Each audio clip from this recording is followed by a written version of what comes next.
একবার যখন জিব্রাম কলকাতায় স্কুলে পড়ছিল তখনই তার নিজ মূর্তি প্রকাশ হয়ে গিয়েছিল। ওর কথার উৎপাতে বন্ধু বান্ধবেরা ভারী মজা পেলে কি হবে, অনেক সময় প্রচণ্ড বিরক্তও হতো। যেমন একবার সে ক্লাসে কি কথায় বলেই ফেলেছিল ঘোলের স্বাদ দুধে মেটানোর কথা। ভারী উল্টো কথা, তাই না? এটা তো কতদিন ধরে জানাই আছে যে দুধের স্বাদ ঘোলে মেটানো যায় না, এটা তো স্বতঃসিদ্ধই একরকম বলা চলে। কিন্তু সে একবার বলে ফেলল ঘোলের স্বাদ কি দুধে মেটানো যায়? আসলে স্কুল কর্তৃপক্ষ স্কুলের চমৎকার রেজাল্ট হওয়ায় স্থির করেছিলেন বিশ্বকর্মা পুজোর আগের দিন হাওড়ার একটি চমৎকার পিকনিক করার জায়গায় পিকনিক করা হবে। ছাত্রদের একটি পয়সাও চাঁদা দিতে হবে না, সবই স্কুল কর্তৃপক্ষ দেবেন। পিকনিকের কয়েকদিন আগে থেকেই উপরের 3টি ক্লাসে প্রবল উত্তেজনা। 3খানা বাস ভাড়া করে পিকনিকের জায়গায় যাওয়া হবে। সঙ্গে নেওয়া হবে উনুন, কাঠ, কয়লা আর রান্নার যাবতীয় সরঞ্জাম। রান্নার লোকও থাকবে। সবই ঠিক, কিন্তু এর মধ্যে 2টি গোলমাল হলো। প্রথমটি মারাত্মক। আকাশের অবস্থা ভালো নয়। কদিন ধরে দুপুরে প্রবল বৃষ্টি হচ্ছে। একবার শুরু হলে যেন আর থামবারই নাম করছে না। একবার তো পরপর 2 দিন এমন বৃষ্টি হলো যে দ্বিতীয় দিন স্কুলই চালানো গেল না, এমন জল রাস্তায় জমে গেল। সুপারিনটেন্ডেন্ট শিবরতন বাবু বললেন, না, এতগুলো ছেলেকে নিয়ে অত দূরে যাওয়া ঠিক হবে না। তার চাইতে বিশ্বকর্মা পুজোর দিন স্কুলেই পিকনিক হবে, পরে শীতকালে না হয় ভালো করে কোথাও গিয়ে মজা করে পিকনিক করা যাবে। এই অবস্থাতেই গোরাচাঁদ বলেছিল, দুধের স্বাদ কি ঘোলে মেটে? শুনেই জিব্রাম বলেছিল, এই বস্তা পচা বাজে কথাটা বলবার সময় একবারও ভাবলি না যে দুধ এমন কিছু আহামরি ব্যাপার নয়। দুধের স্বাদ বছরের প্রথম দিন থেকে শুরু করে শেষ দিন পর্যন্ত সেই এক। 2-4 বার জাল দিয়ে দুধ ঘন করে খেলে অবশ্য ব্যাপারটা মন্দ হয় না, কিন্তু সে তো অন্যরকম এক উপাদেয় বস্তুই হয়ে গেল। তাও মাঝে মাঝে বেশ, কিন্তু রোজ কি ক্ষীর ভালো লাগতে পারে? সেই একই স্বাদ। আর পেটে গোলমাল হলে ওই বস্তু তো একেবারে নিষিদ্ধই বলা যায়। কিন্তু ঘোল, আহা, সে কি চমৎকার আর মজাদার! ঘোলের স্বাদ ইচ্ছে করলে রোজ বদলানো যায়। কখনো একটু চিনি দিয়ে, কখনো একটু নুন দিয়ে, কখনো জিরের গুঁড়ো দিয়ে, কখনো বা কমলা লেবুর রসের সঙ্গে মিশিয়ে, কখনো এমনি এমনি, কখনো ঠান্ডা করে। আর তাতেও যদি ঠান্ডা তেমন বেশি মনে না হয় তাহলে লাগাও 8-10 টুকরো বরফ, আইসবার্গের মতো গেলাসের উপরে ঘোলের উপর ভাসতে থাকবে।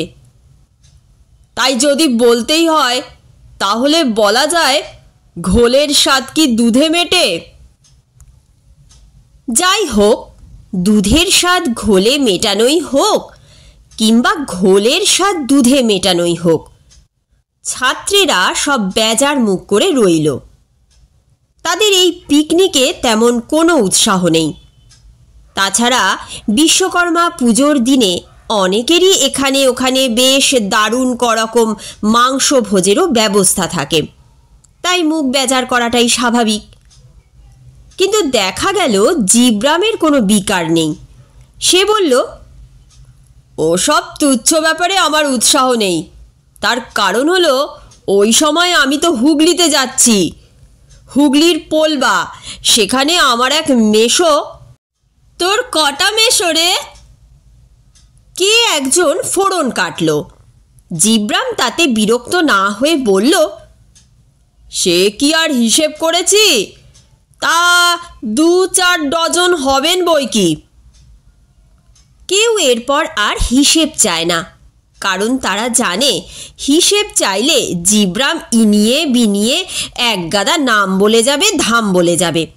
সেসব নাম ধাম সত্যি কি মিথ্যে সেসব প্রমাণও এমনভাবে দাখিল করবে যে অপ্রমাণ করাও যাবে না। পিকনিকের দিন জিব্রাম থাকবে না কলকাতাতেই। এই সংবাদে অবশ্য কেউ কেউ খুশি হলো।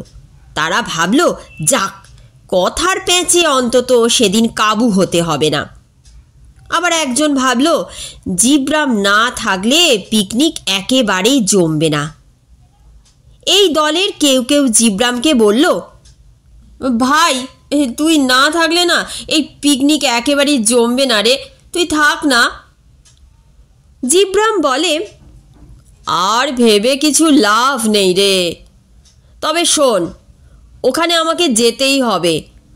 আমার পোলবার পলু মেশো লিখেছেন তার শরিকদের সঙ্গে এই বিশ্বকর্মা পুজোর দিনটাতেই গোলা বিনিময় হবার কথা। তিনি এও লিখেছেন, যদি তোর বন্ধুরা কেউ আসতে চায় তাহলে তাদেরও নিয়ে আসিস। অবশ্য তাদের কষ্ট করেই থাকতে হবে, কেননা সারা দিনটাই যাবে গোলা বিনিময়ে। অন্যদের আদর আপ্যায়নের ত্রুটি একটু হবেই। জিব্রাম একটু থেমে বলল, কিরে, যাবি নাকি পোলবায়? জায়গাটা খুব খারাপ নয়। দিন 2 থেকে তৃতীয় দিন সকালেই চলে আসা যাবে।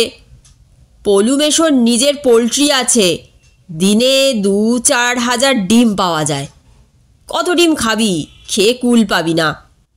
তাছাড়া ব্রয়লার মুরগি আছে, তার স্বাদ অতি অপূর্ব। আর পলাতকা মাসির রান্না, সে কি অপূর্ব তার স্বাদ। এই পলাতকা মাসি, এই অদ্ভুত নাম তো। জিব্রাম বলল, অদ্ভুত কেন হবে? মাসির বয়স যখন 2 বছর, তখন চন্দননগরের মেলায় হারিয়ে যান। ওইটুকু বয়সে হাঁটতে হাঁটতে তার পায়ে এমন ব্যথা হলো যে তিনি একজনের বারান্দায় গিয়ে চুপ করে ঘুমিয়ে পড়লেন। ওর ডাক নাম ছিল পলা। তাকে বাড়ির সকলে মিলে পলা, ও পলা বলে ডাকতে ডাকতে শেষে তারা আবিষ্কার করলেন পলা মাসি এক অপরিচিত ব্যক্তির বারান্দায় শুয়ে নিশ্চিন্ত মনে নিদ্রা দিচ্ছেন। সেই থেকে তার নাম হয়ে গিয়েছিল পলাতকা। নামটা তোদের কাছে অদ্ভুত মনে হতে পারে, কিন্তু আসলে তো অদ্ভুত নাম নয় রে ওটা। তবে মুশকিল কি জানিস, এই পলাতকা মাসি মাঝে মাঝে রান্না করতে করতে ঘুমিয়ে পড়েন। এজন্য রান্নাঘরেই একটা ইজি চেয়ার রাখা আছে, ঘুম পেলেই তিনি ওখানেই ঘুমিয়ে নেন। তবে বেশিক্ষণের জন্য নয়, এই 10-15 মিনিট পরেই তিনি জেগে ওঠেন। এমনিতে কিছু ক্ষতি হয় না, তবে রান্নার সময় হঠাৎ ঘুম পেলে রান্না উনুনে রয়েই গেল সে খেয়াল থাকে না তার। তখন ওই পলাতকা মাসির রান্না খাওয়া দুষ্কর হয়ে ওঠে। তবে সে বিপদের সম্ভাবনা কম। এখন আর তিনি একা রান্না করেন না। আমার মাস্তুতো বোন অপলকা আর ভাই পল্টন, পলাতকা মাসি যখন রান্না করেন তখন মাঝে মাঝেই রান্নাঘরটায় উকি দিয়ে যায়। না, তোদের ভয় পাবার দরকার নেই। আর গোলা বিনিময়ে যাতে কোনো গোলমাল না হয় সেজন্য পলাতকা মাসি কালীবাড়িতে জোড়া ব্রয়লার মানত করেছেন। আর জাগ্রত কালী কিনা, সেজন্য ঝামেলা এবারে হবে না বলেই মনে হয়। অনেক করে বলা সত্ত্বেও জিব্রামের প্রিয় বন্ধুরা গোলায় আর গেল না। 2-1 যাবার জন্য কোমর বেঁধেছিল, কিন্তু তাদের অভিভাবকরা জিব্রামের মেশোর বাড়িতে যেতে দিলেন না। আর যখন শুনলেন সেখানে গোলা বিনিময় হবে, তখন কেমন করেই বা তারা ওই প্রস্তাবে রাজি হন। এদিকে স্কুলের পিকনিকটাও ঠিক জমল না। যে কথা ভেবে দূরে কোথাও পিকনিক করতে যাওয়া হয়নি, সেই বৃষ্টি সেদিন তো ছিলই না। এমনকি 100-200 বর্গমিটারের মধ্যে 2-1 ফালি মেঘও ছিল না। ফলে সূর্যের তেজ খুব চমৎকারই ছিল, সে কথাটা না বললেও চলে। তার উপর একের পর এক নানা অসুবিধে দেখা দিতে লাগলো। প্রথমেই শোনা গেল সুপারিনটেনডেন্ট বিশালবাবুর প্রিয় কুকুর ভুলভুলাইয়া রাস্তায় ঘুড়ি ধরতে গিয়ে একজন মোটা মতো ভদ্রলোকের দুটো পায়ের মধ্যে ঢুকে পড়ায় ভদ্রলোক বিনা বাক্য ব্যয়ে ধপাস করে রাস্তার মাঝখানে পড়ে গিয়েই অজ্ঞান। ভুলভুলাইয়া এ ব্যাপারে কোনো সহানুভূতি দেখায়নি তা নয়, সে প্রথমে সেই পড়ন্ত ঘুড়িটাকে ধরে তার বাবুর কাছে পৌঁছে দিয়ে সেই রাস্তায় পতিত মোটা ভদ্রলোকের কাছে গিয়ে তার কপাল আর গাল চেটে আদর করে বলেছিল, ওয়াও ওয়াও, অর্থাৎ কি দাদা লাগলো, ভারী দুঃখ পেলাম আমি। এদিকে ভদ্রলোক অজ্ঞান হয়ে গেছেন দেখে লোকেরা ভুলভুলাইয়ার বিরুদ্ধে নানা রকম কটুবাক্য বলতে লাগলো। এদিকে বিশালবাবু পড়লেন বিপদে, কেননা ইতিমধ্যে একজন কনস্টেবল ওখানে কি তামাশা হচ্ছে দেখতে এসে ব্যাপার দেখে সরে পড়ার উপক্রম করতেই মোটা ভদ্রলোকের সমর্থকবৃন্দ বলে উঠেছিল, এই যে পুলিশ দাদা, এই যখন রাস্তার কুত্তা একজন সুনাগরিককে হালুম করে কামড়ায় তখন আপনি কোথায় ছিলেন? এখান থেকে থানা তো মাত্র 321 মিটার দূরে। অ্যারেস্ট করুন ওই কুত্তাকে এক্ষুনি। পুলিশ বাহাদুর বুঝলেন যথেষ্ট বিপদ। তিনি তখন বললেন, উক্ত কুত্তাটি যে পড়ে থাকা ব্যক্তিকে কামড়েছে তার যথেষ্ট প্রমাণ আছে কি? এই কথা শুনে এক ব্যক্তি বললেন, হায় আমাদের ভাগ্য, এই না হলে কলকাতার পুলিশ। উক্ত কুত্তাটি পতিত ভদ্রলোককে কামড়েছে এমন কথা কেমন করে উচ্চারণ করলেন? কুত্তাটি ভদ্রঘরের এবং তার উপরে সম্ভ্রান্ত বংশীয়। এমন কুত্তা নেহাত প্রয়োজন ছাড়া কাউকেই কামড়ায় না। হায়, এ কথা যে কোনো প্রাপ্তবয়স্ক শিশুও জানে, অথচ আমাদের পুলিশ কিছু না জেনে, কিছু জানবার চেষ্টা না করে বলে বসলেন কুত্তাটি পতিত লোকটিকে দংশন করেছে। এবারে পুলিশ বাহাদুর বললেন, আমার ঘাট হয়েছে, ক্ষমা করুন, কিন্তু মশাইগণ বলুন আমি এখন কি করব? আমার কি করবার আছে? সেই কুত্তাটিরই তো কোনো পাত্তাই নেই, তাকে ধরব কেমন করে? আরও একটি কথা, ধরেই নিলাম ওই কুত্তা কাউকে কামড়ায়নি, তাহলে রাস্তার মাঝখানে মোটা মাফ করবেন, স্বাস্থ্যবান ব্যক্তিটি অজ্ঞান হয়ে পড়লেন কেন? এ কথায় একজন বৃদ্ধ তিতিবিরক্ত হয়ে হাত পা নেড়ে বললেন, দেখুন, এই না জেনে কিছু বলবেন না। এই ভদ্রলোক অজ্ঞান হয়ে পড়লেন নাকি পড়ে অজ্ঞান হলেন, এই কথাটার তো মীমাংসা হলো না। পড়ে অজ্ঞান হলে একরকম, আর অজ্ঞান হয়ে পড়লে সে আর একরকম। এর মধ্যে একজন বললেন, সে কুত্তাটাই বা কোথায়, সেটাকে তো দেখতে পাচ্ছি না। আর একজন বললেন, তা দেখবেন কেমন করে, ও বেটা তো ঘুড়িটাকে মুখে করে পাইলে গেল। এবার আরও একটা ব্যাপার চোখে পড়ল সকলের। চোখে পড়ল না বলে বলা উচিত চোখে পড়ল না, কেননা সেই রাস্তার মাঝখানে পড়ে থাকা ব্যক্তিটিকে আর দেখা গেল না, যেন তিনি ভোজবাজির মতো কিংবা কর্পূরের মতো উবে গেলেন। আসলে হয়েছে কি, ওই মোটা ভদ্রলোক মোটেই উবে যায়নি, তিনি জ্ঞান ফিরে পেয়ে উঠে দাঁড়িয়েছেন। উঠে তিনি একটু বিভ্রান্তই হয়ে বললেন, কি আপদ, এখানে এত ভিড়ভাট্টা হচ্ছে কেন, কি হলোটা কি? ওই গোলমালে হঠাৎ কখন যে পুলিশ মহাশয় অন্তর্ধান করেছেন সেটাও কারো খেয়াল হয়নি। যারা তামাশার আশায় সেখানে জড়ো হয়েছিলেন তারা বললেন, চাই কিচ্ছু হলো না, কেবল সময়টাই বিফলে গেল। আস্তে আস্তে ভিড় ফাঁকা হয়ে গেল। এদিকে বিশালবাবু তাড়াতাড়ি বাড়িতে গিয়ে দেখে এলেন ভুলভুলাইয়া নিরাপদে আছে কিনা। দেখলেন ভুলভুলাইয়া নিশ্চিন্ত মনে ঘুড়িটা চিবোচ্ছে। এটা দেখে তিনিও নিশ্চিন্ত হয়ে স্কুলে গেলেন। কিন্তু এতে বেশ কিছু দেরি হয়ে গেল। সেখানে গিয়ে বিশালবাবু দেখলেন একটা বিশাল বাহিনী ওর জন্য শুকনো মুখে অপেক্ষা করছে।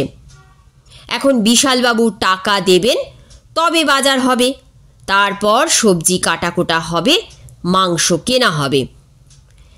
এত দেরিতে পাওয়া যাবে কিনা মাংস তা নিয়ে উদ্বেগ। এদিকে তো রোদ্দুর আরও চড়া হচ্ছে। কিন্তু বিপদ কি চট করে যায়? বিশালবাবু লোহার আলমারি খুলতে গিয়ে দেখেন চাবির গোছাটাই ভুলে বাড়িতে ফেলে এসেছেন। অতএব আবার খানিকটা দেরি হলো। এর মধ্যে 4-5 জন বাজারে চলে গিয়েছে টাকা ছাড়াই। সেখানে গিয়ে আলু বেগুন এসব ওজন করিয়ে রাখতে, যাতে দেরি আর না হয়।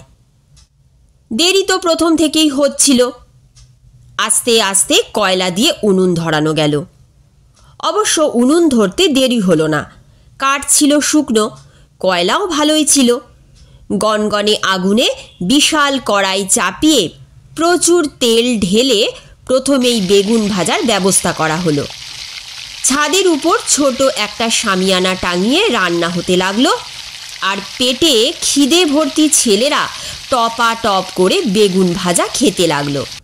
রান্নার ঠাকুর 2-4 বার প্রতিবাদ করতে গেলে ছেলেরা তাকে ধমক দিয়ে থামিয়ে দিয়ে ফের বাজারে গেল 4-5 কেজি বেগুন কিনতে। ভালো বেগুন তখন আর নেই দেখে তারা খুব বুদ্ধি করে এক গাদা উচ্ছে কিনে আনলো। এবারে ঠাকুর বলল, উচ্ছে অতি উত্তম জিনিস, কিন্তু খিচুড়ির সঙ্গে কেউ খাবে না। তাছাড়া এমন তেতো জিনিস এখন ভাজা করলে বাকি তেলটা ফেলে দিতে হবে, ও দিয়ে কিছুই আর রান্না করা সম্ভব নয়। এর জন্য আলাদা পাত্রও চাই রান্না করার। যাই হোক, খেতে খেতে বেলা 2:30 বেজে গেল। টমাটোর চাটনি তখনও হয়নি। খাবার পালা শেষ হলে তৈরি হলো টমাটোর চাটনি। উচ্ছেগুলো তখনও ভাজা হয়ে ওঠেনি। ঠিক হলো বিকেলে লুচি ভেজে টমাটোর চাটনি দিয়ে খাওয়া হবে, আর তখনই উচ্ছেগুলোকে ভাজা হবে। এর মধ্যে আবার হঠাৎ পাড়ায় বিদ্যুৎ বন্ধ হয়ে গেল। রাস্তার তলায় তারে কী সব গোলমাল হওয়ায় এইসব কাণ্ড। সকলে এই গরমে ঘেমে নে অস্থির। কিন্তু তাদের যত কষ্টই হোক, তারা সবাই বলতে ছাড়ল না যে জিব্রামের পোলবায় অমন বিপদের মধ্যে যাবার চাইতে ও এখানে থাকলে অনেক ভালো করত। পরদিন রবিবার। সোমবারে স্কুল খুললে দেখা গেল জিব্রাম অনুপস্থিত। ছেলেদের দুশ্চিন্তা আরও বেড়ে গেল। নিশ্চয়ই কিছু একটা হয়েছে জিব্রামের। পরদিনও জিব্রাম এলো না দেখে বিকেলে জিব্রামের বিশেষ অনুরক্ত 2 জন জিব্রামের বাড়িতে গিয়ে বেল বাজালো। 2 বার বেল বাজিয়েও কেউ দরজা খুলল না। অবশেষে 3য় বার বেল বাজালে হঠাৎই এক ভদ্রলোক আপাদমস্তক একটা আলোয়ান গায়ে দিয়ে দরজা খুলে কাঁপতে কাঁপতে বললেন, কে কে তোমরা? তখনই বোঝা গেল ভদ্রলোক অসুস্থ। ছেলেদের মনে হলো নিশ্চয়ই উনি জিব্রামের মামা হবেন।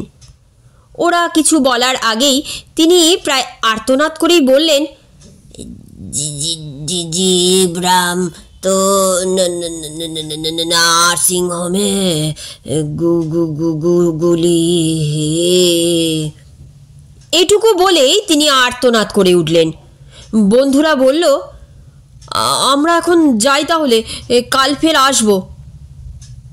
ওরা 2 জন তখন সিদ্ধান্ত করল জিব্রামের নিশ্চয়ই গোলার টুকরো লেগেছে, নইলে খামোকা তাকে নার্সিংহোমে যেতে হয়েছে কেন। ওরা পরে বুঝল তাদের একটা ভুল হয়ে গেছে, নার্সিংহোমের নাম জানা হয়নি। স্কুল থেকে বাড়িতে ফিরতে দেরিও হয়ে যাচ্ছে দেখে ওরা বলল, জিব্রাম যখন নার্সিংহোমে তখন মরেনি, কাল স্কুল থেকে বাড়ি ফেরার পথে খোঁজ করে নার্সিংহোমে যাওয়া যাবে। কিন্তু মনটা তাদের বেশ খুঁতখুত করতে লাগলো। জিব্রামের মামা তো বললেন জিব্রাম গেছে নার্সিংহোমে গুলি সংক্রান্ত ব্যাপারে। অবশ্য ভদ্রলোক একটু তোতলাভাবে কথা বলার জন্য কথাটা শেষ করতে পারেননি, আর ওকে দেখে মনে হলো উনি খুবই মনোবেদনায় কাতর। কিন্তু পরদিন স্কুলে জিব্রাম হাসি মুখে হাজির হওয়ায় বোঝা গেল জিব্রাম কেবল বেঁচে আছে তা নয়, বেশ সুস্থই আছে। ওরা সকলে ছেঁকে ধরল কি হয়েছে জানার জন্য। জিব্রাম বলল, সে অনেক কথা, টিফিনের সময় বলবো। টিফিনের সময় জিব্রাম সব প্রশ্নের জবাব দিল।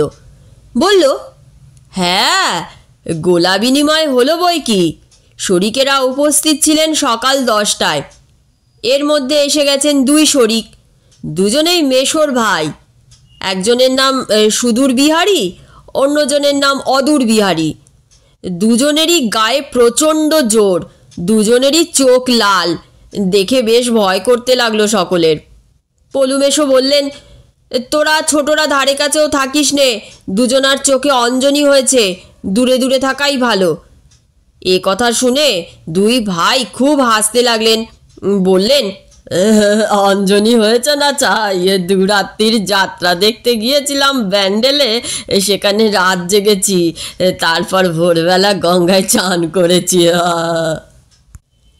ক্লাসের বন্ধুরা বলল, তোর মেশোর শরিকেরা মেশোর সঙ্গে ঠিকভাবে কথা বলছিলেন নাকি কামান দাগতে শুরু করে দিলেন দেখা হতেই?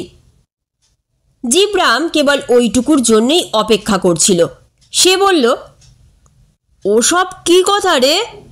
শরিকদের সঙ্গে মেশোর তো কোনো অসদ্ভাব ছিল না, ওদের মধ্যে ভারী বন্ধুত্ব। তাছাড়া তোরা কি করে ভাবলি যে এ যুগে দুপক্ষ কামান নিয়ে যুদ্ধ করবে?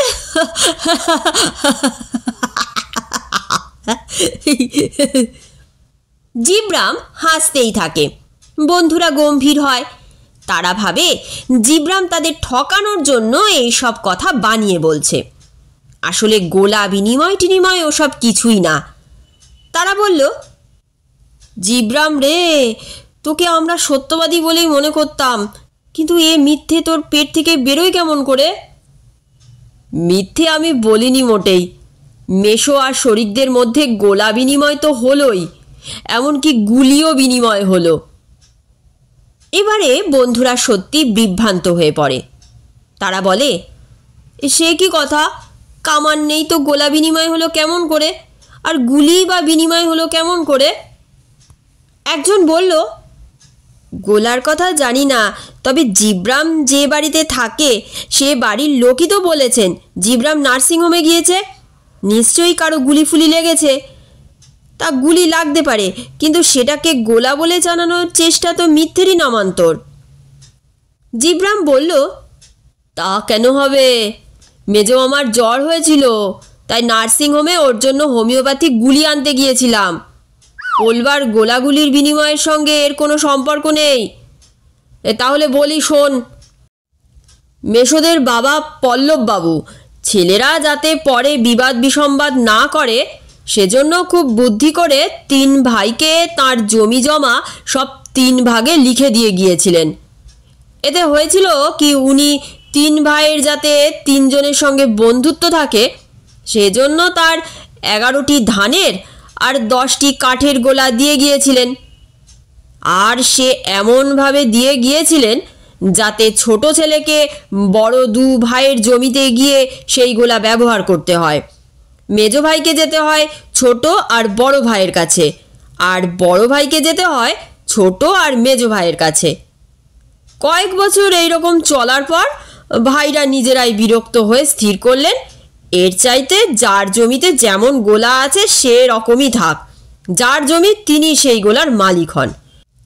এই ভেবে নানা রকম আইন আদালত করে গোলা বিনিময় হয়ে গেল বিশ্বকর্মা পুজোর দিন। আর সে কি খাওয়া দাওয়া! সুগন্ধি অন্তর্ধানের ভাত, সরু লম্বা সব অন্তর্ধান, আহা, একটু যেন শিউলি গন্ধা মাখানো। অন্তর্ধান সেটা আবার কি বস্তু? বন্ধুরা প্রশ্ন করে। বলছি, আগে খাওয়া দাওয়ার বর্ণনাটা দিই। খাঁটি গাওয়া ঘি কখনো খেয়েছিস? যার গন্ধ 100 মিটার দূর থেকে পাওয়া যায় এমন ঘি, তার সঙ্গে ঘিয়ের খাঁকড়ি আর বিশেষ ধরনের কাঁচা লঙ্কা, যে লঙ্কায় সামান্য ঝালও নেই, কেবল আছে স্বাদ। তার উপর ইলিশ মাছের ডিম ভাজা, ইলিশ মাছের পাতুরি, সেই সকালেই গঙ্গায় চান করে ফেরার পথে টাটকা ধরা। সেই ইলিশ খেলে দেবতারাও স্বর্গে ফিরে যেতেন না, এটা গ্যারান্টি দিয়ে বলতে পারি। এছাড়া বড় বড় ছোলার ডাল, কিশমিশ আর টুকরো টুকরো নারকেলের অতি চমৎকার মিশ্রণ। এতেও শেষ নয়, এরপর ছোট ছোট কাঁকড়া মাছের টক আর দই, বাড়িতে পাতা এমন ঘন দই যে মাখনের ছুরি দিয়ে কেটে কেটে খেতে হয়। এরপর মিষ্টি, সেও অতি চমৎকার। তবে পেট ভরে গিয়েছিল বলে দুটো সন্দেশের বেশি খেতে পারিনি, কেননা 2 বাটি ক্ষীর খেয়ে পেট তখন প্রায় 2টো ফুটবলের মতো গোল হয়ে উঠেছিল। কিন্তু গুলি বিনিময় কেমন করে হলো? সেও কি হোমিওপ্যাথি গুলি? না রে, হোমিওপ্যাথি গুলি নয়। মেশোরা 3 ভাই উৎসবের দিনে গুলি খেয়ে থাকেন। ওই যে দেখিস না আমাদের দারোয়ান রোজ গুলি পাকিয়ে খায়, সেই রকম গুলি। 3 ভাই গুলি পাকাতে ওস্তাদ, এক একজনের গুলির এক এক রকম স্বাদ। তাই ওরা যখন একসঙ্গে উৎসবে মিলিত হন তখন ওরা গুলি বিনিময় করেন। এবার বুঝলি তো? সকলে বলল, হ্যাঁ তা বুঝলাম, কিন্তু অন্তর্ধানের ব্যাপারটা কি রে? জিব্রাম বলল, সেটা তোদের বুদ্ধিতে সমাধান করা যাবে না, আগেই জানতাম। অন্তর্ধান হলো গিয়ে চাল, যে চালের ভাত আমরা খাই সেই চাল ধানের মধ্যে থাকে, তাই তার নাম অন্তর্ধান। এবারে বুঝলি? সকলে একটু গম্ভীর হলো, তারপর ম্লান হাসি হাসল। জিব্রামের সঙ্গে সত্যি পেরে ওঠা দায়।